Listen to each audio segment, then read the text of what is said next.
जोहार दोस्तों। प्राथमिक, प्रारंभिक एवं उच्च सभी प्रकार के विद्यालयों में बाल संसद का गठन किया जाना आवश्यक है। इस वीडियो के माध्यम से मैं नियमानुकूल बाल संसद के गठन प्रक्रिया को बताने का प्रयास कर रहा हूं। बाल संसद क्या है? बाल संसद एक अवसर है जहां बच्चे प्रजातांत्रिक मूल्यों का सम्मान करना सीखते हैं, जहां बच्चे नेतृत्व करना सीखते हैं, जहां बच्चे विद्यालय प्रबंध एवं संचालन में अपनी भागीदारी सुनिश्चित करते हैं, जहां बच्चे विद्यालय के विभिन्न क्रियाकलापों में अपनी जवाबदेही स्वयं तय करते हैं। बाल संसद की संरचना।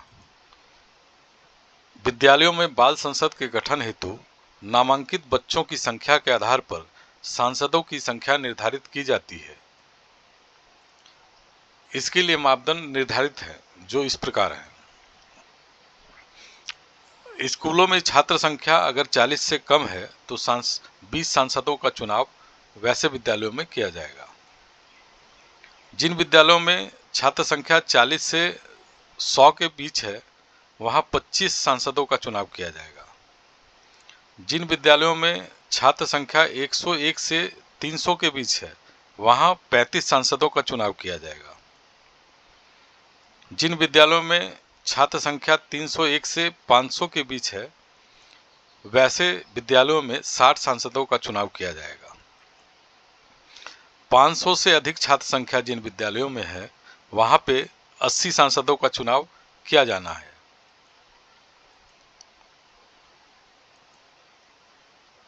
अब कुछ आवश्यक बिंदु है जिसको हम लोग देख लेते हैं। कुल सांसदों में से आधे सांसद बालिकाएं होंगी। विद्यालय में जितने कुल सांसद का चुनाव किया जाएगा उसमें से आधे सांसद बालिकाएं होंगी। कक्षा 1 एवं 2 को छोड़कर सभी कक्षाओं के सांसद चुने जाएंगे। कक्षा 1 एवं 2 के छात्र छात्रा सांसद चयन प्रक्रिया में शामिल नहीं होंगे, अर्थात प्राथमिक विद्यालय में कक्षा 3 से 5 एवं प्रारंभिक में कक्षा 3 से 8 तक के छात्र छात्रा भाग लेंगे। चयनित बाल सांसदों में से सर्वसम्मति से अध्यक्ष चुना जाएगा। मंत्रिमंडल का गठन। बाल संसद के अंतर्गत 11 मंत्री का चयन सांसदों द्वारा किया जाएगा। मंत्री पद इस प्रकार रहेंगे।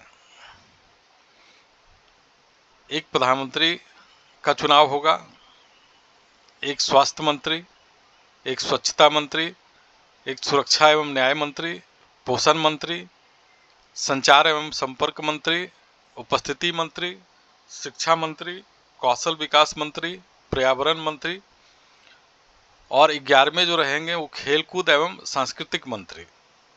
यानी कुल 11 मंत्री का चुनाव बाल संसदों के द्वारा किया जाएगा।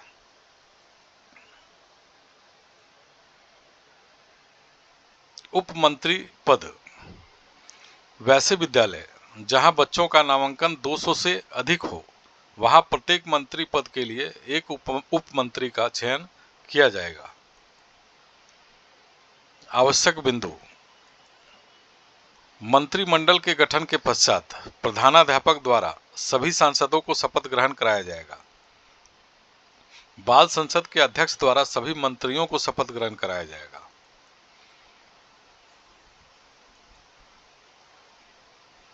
शपथ जो है वो इस प्रकार है।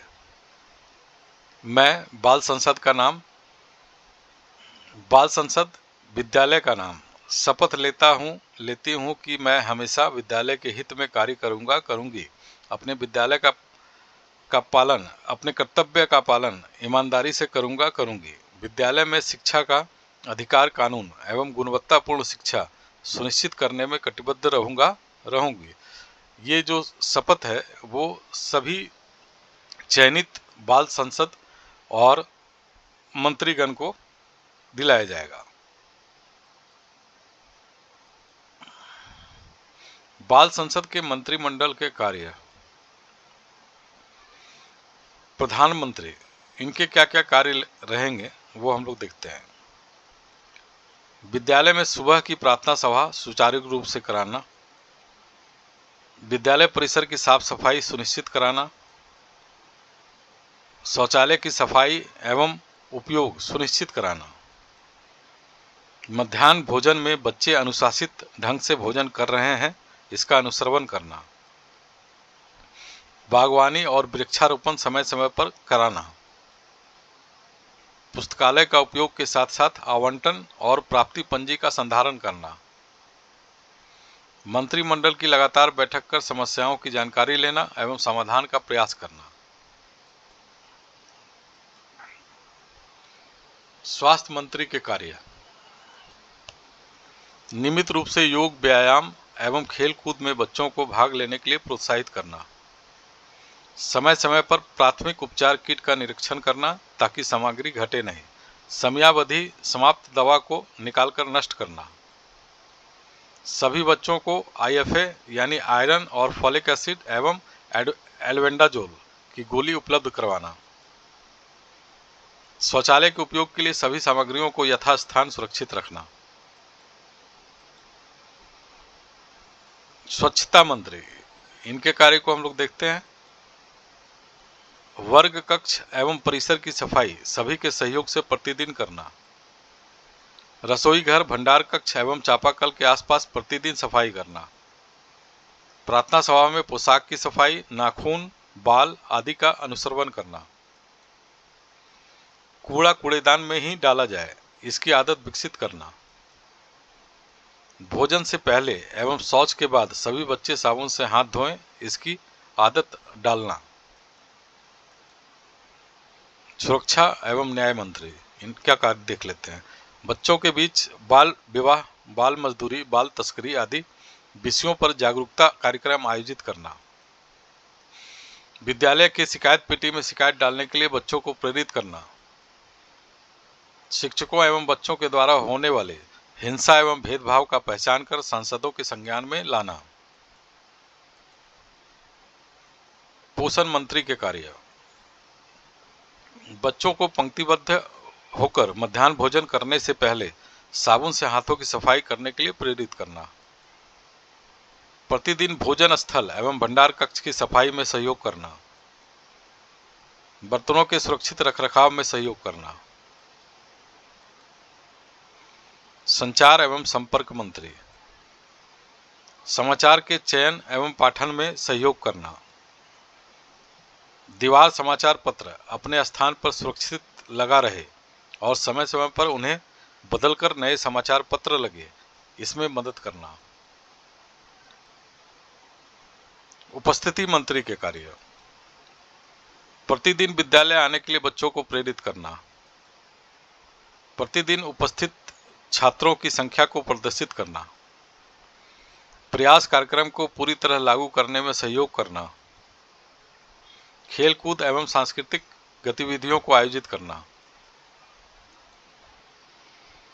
शिक्षा मंत्री के कार्य: शिक्षकों के साथ मिलकर स्थानीय सामग्रियों की मदद से आकर्षक पठन पाठन सामग्री बनाना, शिक्षकों से मिलकर विद्यालय को नक्शे, सूचना अधिगम सामग्रियों से सुसज्जित करना, शिक्षकों को सीखने सिखाने के शिक्षण अधिगम विधियों की योजना बनाने में मदद करना, बाल पत्रकार एवं शिक्षक द्वारा दीवार पत्रिका को लगाकर विकसित करना एवं बच्चों को सृजनशील बनाना, TLM कोना बनाने एवं सामग्रियों को सजाने में सहयोग करना, पुस्तकालय में उपलब्ध पुस्तकों की सुरक्षा करना, समय समय पर पुस्तकों को धूप दिखाना एवं जिल्द लगाना। कौशल विकास मंत्री के कार्य: प्रार्थना सभा में बच्चों को उचित ढंग से खड़ा करना, वर्ग कक्ष में अनुशासित ढंग से बच्चों को बैठाने के लिए वर्ग मॉनिटर की मदद करना, सभी बच्चे उपस्थिति रजिस्टर में उपस्थिति दर्ज करें यह सुनिश्चित करना, बच्चे शौचालय का उपयोग सही ढंग से करें यह सुनिश्चित करना, कूड़ेदान में ही कूड़ा फेंके यह सुनिश्चित करना। पर्यावरण मंत्री, विद्यालय परिसर में लगे पेड़ पौधों का पोषण एवं देखभाल करना, जैव अपशिष्टों को कचरे के गड्ढे में संग्रहण कर खाद बनाने में उपयोग करना, खेलकूद एवं संस्कृति मंत्री निश्चित स्थान पर खेलकूद कराना, खेलकूद सामग्रियों का व्यवस्थित रखरखाव करना, समय सारणी के अनुरूप खेलकूद करवाना, खेलकूद में सभी बच्चों को अवसर देना, बाल संसद सत्र। अब देख लेते हैं कि बाल संसद सत्र का आयोजन कब किया जाना है। सांसदों की बैठक चयनित अध्यक्ष की अध्यक्षता में वर्ष में 2 बार मई एवं अक्टूबर माह में की जाएगी। यह बाल संसद सत्र के रूप में जाना जाएगा। वैसे बाल संसद जो अध्यक्ष या मंत्री के रूप में चयनित नहीं हुए, वे विपक्ष की भूमिका में रहेंगे। मंत्रिमंडल अपने अपने विभाग की उपलब्धियों की जानकारी सभी सांसदों को देंगे। मंत्रिमंडल की बैठक। मंत्रिमंडल की बैठक प्रधानमंत्री के नेतृत्व में प्रति माह की जाएगी। सर्वप्रथम प्रधानमंत्री विद्यालय व्यवस्था संबंधी संबोधन करेंगे। मंत्रिमंडल अपने अपने विभागों की उपलब्धियां बताएंगे। बैठक की कार्यवाही बैठक पंजी में संधारित की जाएगी। तो वीडियो को पूरे समय देखने के लिए बहुत बहुत धन्यवाद आप लोगों को।